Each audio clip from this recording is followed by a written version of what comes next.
আজ যে মেনুটা তোমাদের সামনে তুলে ধরার চেষ্টা করব সেটা প্রভু জগন্নাথ দেবের প্রিয় মেনুর একটি। জগন্নাথ দেবকে পুরীর মন্দিরে যে ৫৬ রকমের ভোগ দেওয়া হয় তার মধ্যে এটি একটি মেনু। এটার নাম হলো কাকারা পিঠা। আসুন দেখুন কি করে বানাই। প্রথমে গরম প্যানে ৪-৫টা এলাচ নিয়ে ভেজে নিলাম। তারপর সেই গরম প্যানে অল্প একটু মৌরি ভেজে নিলাম। তারপর এক জায়গায় নিয়ে নিলাম ১ চামচ মৌরি গুঁড়ো, হাফ চামচ এলাচের গুঁড়ো আর হাফ কাপ টুকরো করা কাজু কিশমিশ। গরম ওভেনে প্যান বসিয়ে ২ কাপ জল ঢেলে নিলাম। জলের মধ্যে ১ চামচ নুন নিয়ে নিলাম, ২ চামচ চিনি নিয়ে নিলাম, ১ চামচ মৌরি গুঁড়ো নিয়ে নিলাম। ওই জলেই ১ চামচ ঘি নিয়ে নিলাম।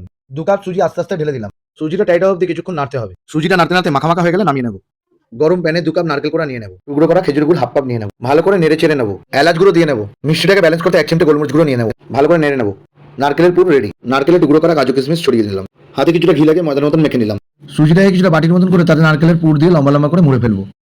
তারপর গরম তেলে ছেড়ে দিলাম। উল্টে পাল্টে লাল করে নিয়ে তুলে নেব। কাকড়া পিঠা রেডি। তোমরাও ঘরে চেষ্টা করতে পারো এবং বাড়ির ঠাকুরকে ভোগ হিসাবে নিবেদন করতে পারো। ভালো লাগলে অবশ্যই লাইক কমেন্ট করতে ভুলো না। জয় জগন্নাথ।